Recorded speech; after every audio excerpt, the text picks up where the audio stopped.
Hello everyone, आप सभी का इस वीडियो में स्वागत है। तो दोस्तों, इस समय हैं हम भागीदारी भवन के हॉस्टल में और आज हमारे साथ हम लोगों के सहपाठी और हम लोगों के मार्गदर्शक के रूप में हमेशा कार्य करने वाले यूपी पीसीएस 2021 में डिप्टी जेलर के पद पर चयनित वैभव सर हैं। तो बहुत कुछ आज वैभव सर से जानेंगे। सर, सबसे पहले तो आपका बहुत बहुत स्वागत है। बहुत बहुत धन्यवाद आपको और आपकी पूरी टीम को और साथ ही साथ सारे भागीदारी के साथियों को एक बार पुनः धन्यवाद। सर, सबसे पहले अपना एक संक्षिप्त परिचय दीजिए। मेरा नाम वैभव कुशवाहा है और मेरा चयन इस बार पीसीएस 2021 में डिप्टी एडिटर के पद पे हुआ है और मैं उन्नाव जनपद से हूँ। तो सर, सबसे पहले सिविल सर्विस का जो आपके अंदर प्रेरणा आया, और बचपन से आया या फिर बाद में आपने कहाँ से सीखा ये चीज़? सिविल सर्विस की जानकारी हमें जब मैं हाई स्कूल में था तब हुई, और की एक परीक्षा होती है जिस पे देश की सारी व्यवस्था चलाने की जिम्मेदारी होती है। और आगे जब मैंने इंटरमीडिएट में एडमिशन लिया उन्नाव शहर में, तो वहाँ पे मेरा जो कॉलेज है उसी कॉलेज पे उन्नाव के जिलाधिकारी और एसपी के आवास हैं। तो वहाँ से लगातार आने जाने में ये प्रेरणा मिली कि इस पद को प्राप्त करने के लिए लगातार प्रयास करना चाहिए। तो सर, तैयारी आपने कब से शुरू किया? तैयारी मैंने ग्रेजुएशन करने के बाद 2015 के अंतिम में लगभग यही नवंबर दिसंबर में शुरू की थी। अच्छा, लगभग कितने साल हो गए सर तैयारी करते हुए? अब 7 साल लगभग हो गया। अच्छा अच्छा। तो सर, आपका जो स्ट्रेटजी रहा तैयारी करने का, और वो कैसा रहा सर? मतलब आप जब पढ़ते थे तो कोई रूटीन बना के पढ़ते थे कि इतने घंटे पढ़ना है, ये चीज़ पढ़ना है, या फिर आप ऐसे ही सब्जेक्ट वाइज आप पढ़ते थे आप? नहीं, पढ़ने में रूटीन रहा कि मतलब समय हो लगभग 8 घंटे तक लगभग पढ़ें डेली, और नियमित नहीं रहा कि लगातार पढ़ना है। कभी 2 घंटे, 2.5 घंटे, 3 घंटे जितना पढ़े, फिर ब्रेक लिया, फिर पढ़ा, फिर ब्रेक, फिर पढ़ा, लगातार से चलता रहा।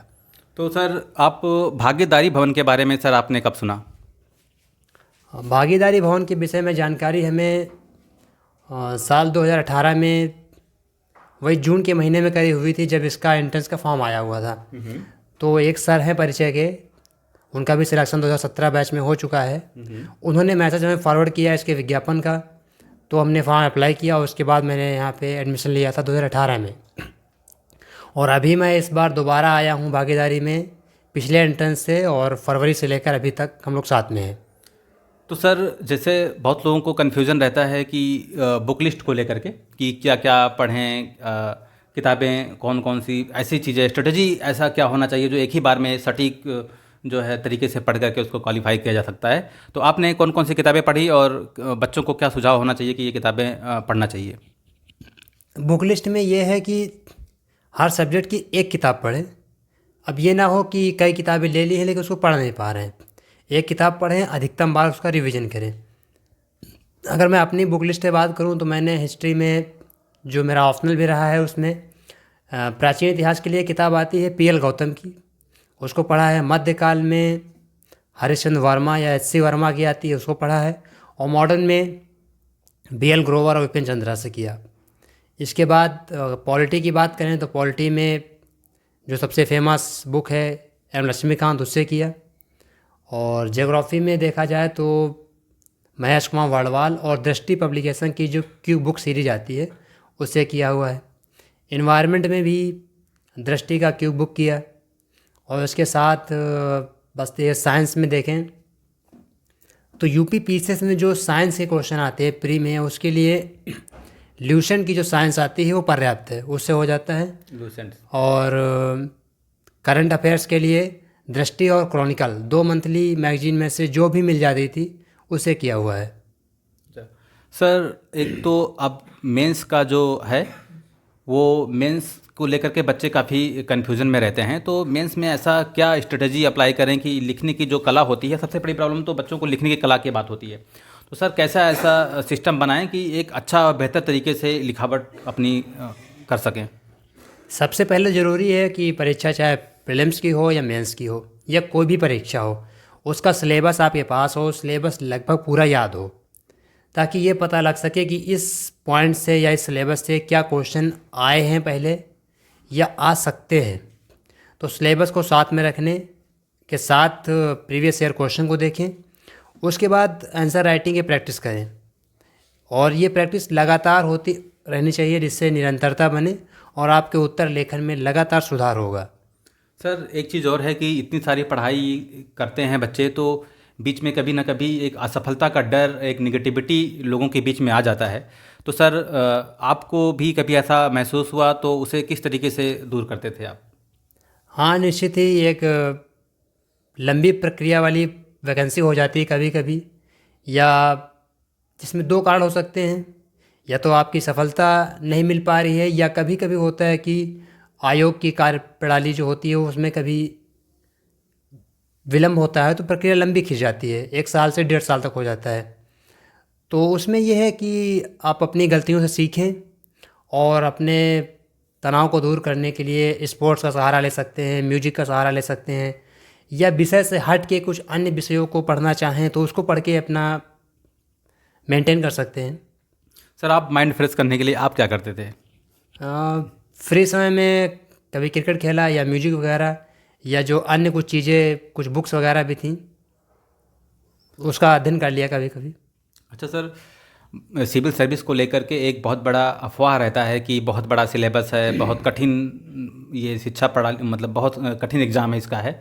तो जो बच्चे नए हैं ये काफ़ी भ्रमित हो जाते हैं ये बात सुन करके। तो जो बच्चे नए इस फील्ड में आना चाहते हैं, तैयारी करना चाहते हैं, उनको आप क्या संदेश देना चाहेंगे सर? अब सिलेबस तो निश्चित ही काफ़ी बड़ा है और तैयारी में समय भी लगता है।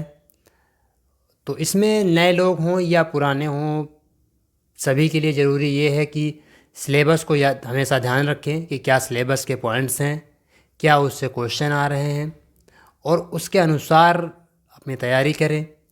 अगर जहाँ पे असफल हुए हैं उन बिंदुओं पे या उन विषयों में सुधार करें और आगे बढ़ें। और जहाँ तक बात है बिल्कुल नए लोगों की, तो वो लोग अपना ग्रेजुएशन कंप्लीट कर चुके हैं या करने के बाद फिर वही कहूँगा कि सिलेबस को देखें और अपनी क्षमता के अनुसार इसकी तैयारी करना शुरू करें। क्षमता में ये कहेंगे कि कुछ लोग होते हैं कि एक बार पढ़ने में चीज़ों को समझ जाते हैं तो उनको दोबारा रिवाइज करने की उतनी जल्दी आवश्यकता नहीं पड़ती।